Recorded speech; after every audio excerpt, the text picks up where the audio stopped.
Hi, today we're going to learn how to use VPN to stay secure and private online. Wow, this is a tough job. Just kidding. When you use NordVPN, all it takes is just a single click. See for yourself. Click, and you're browsing securely on public Wi-Fi.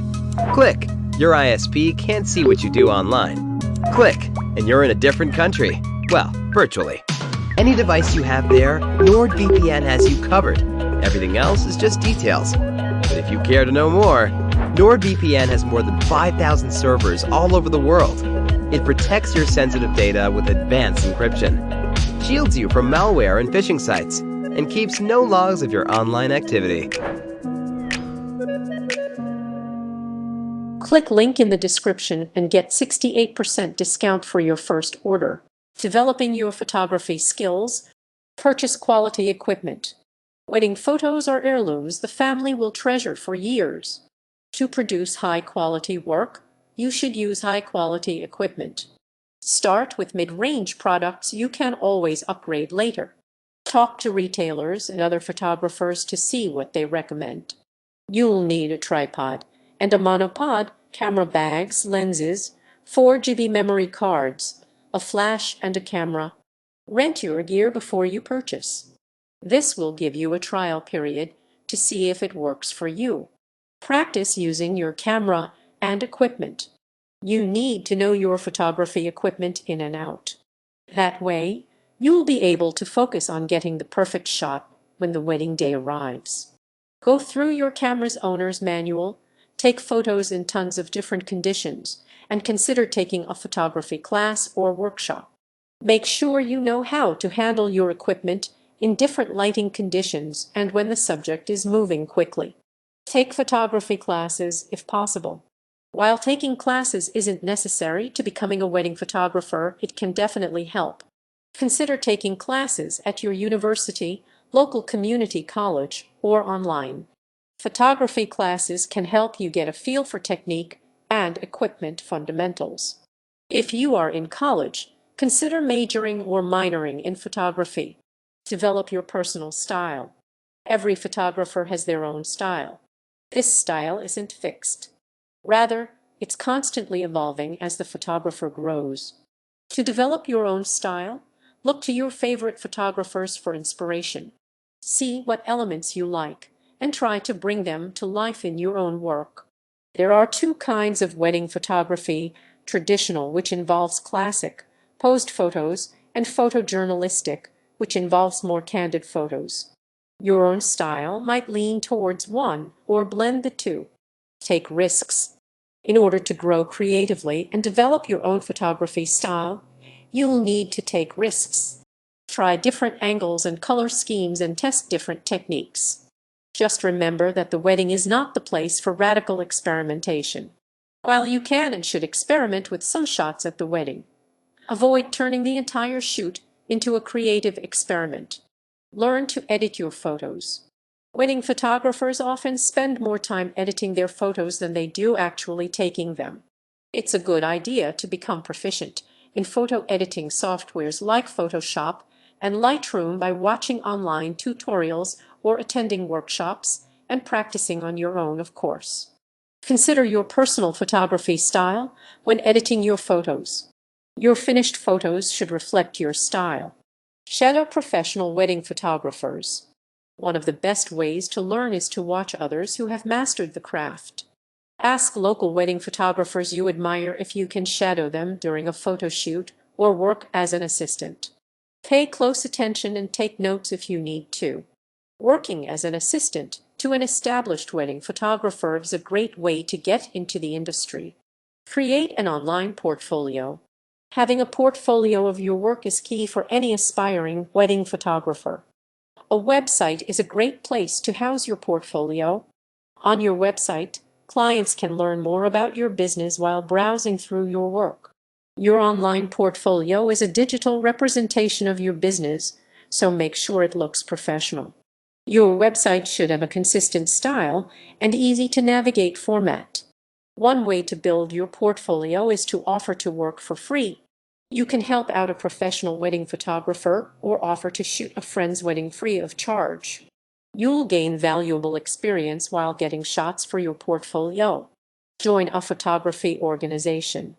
Joining a photography organization is a great way to connect with other wedding photographers and learn more about your art.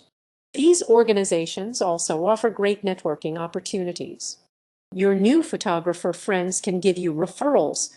Organizations like Wedding and Portrait Photographers International (WPPI) offer strategies, tips, and equipment reviews for professional wedding photographers. Try to find a photography group in your area. If you can't find one, consider starting your own.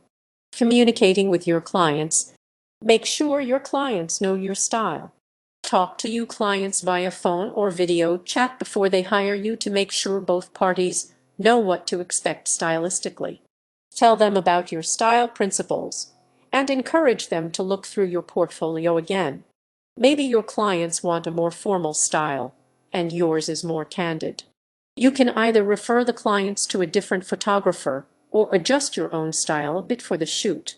However, don't compromise too much. It's important that you have a coherent style as a wedding photographer. Create a shoot list with your clients. The wedding day is brimming with photo opportunities, and you can't seize them all. To ensure you don't miss any must-have photos, sit down with the couple before the shoot to discuss the photos they want the most.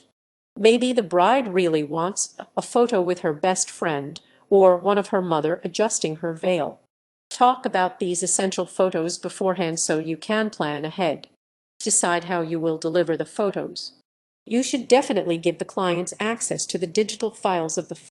Discuss what is expected in your initial meeting with your clients. You should also establish a time frame for delivery. Should the couple expect the photos in 2 weeks or 2 months? Photographing the wedding. Visit the venue before the wedding. Visiting the venue prior to the wedding will allow you to get your bearings. Take some test shots to see how the lighting looks and look for any especially picturesque spots. You should also attend the rehearsal dinner, if possible. This will help prepare you for the big day and gives you another opportunity to get some great shots. Be mindful of timing. Sometimes you'll need to move things along to make sure the wedding stays on schedule. If the family wants to take endless photos before the reception, but there simply isn't enough time, it's all right to kindly tell them so. Say something like, "We've already taken a lot of photos, and I think they turned out well, but now it's time for the couple to head to the reception." Be aware of problematic wedding guests.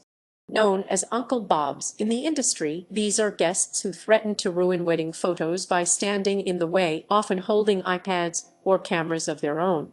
If such a guest is in the way of one of your shots, politely ask them to move. Try saying something like, "Can you please move a bit to the side? I can't see the bride, and I want these photos to turn out well for the couple. Thank you." Be friendly. You'll get the best photos when people feel relaxed around you. Be friendly and warm. Strike up conversations with the wedding guests. You'll be rewarded with more natural-looking photos. Don't forget to photograph the details.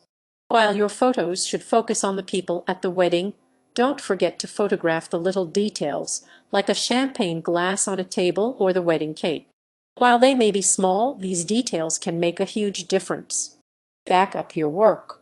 Always back up your photos on another disk drive. This will ensure you don't lose all of your hard work and will give you peace of mind. Carry spare equipment. Bring extra cameras and lenses on your trip.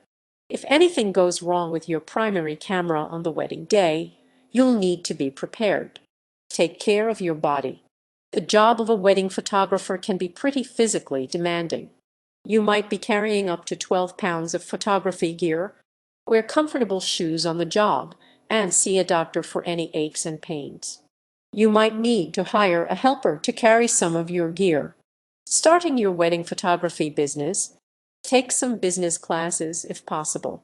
As a wedding photographer, you'll essentially be running your own business, so an understanding of business is key. Business classes, or even a business degree, can give you a better feel for the business side of the industry.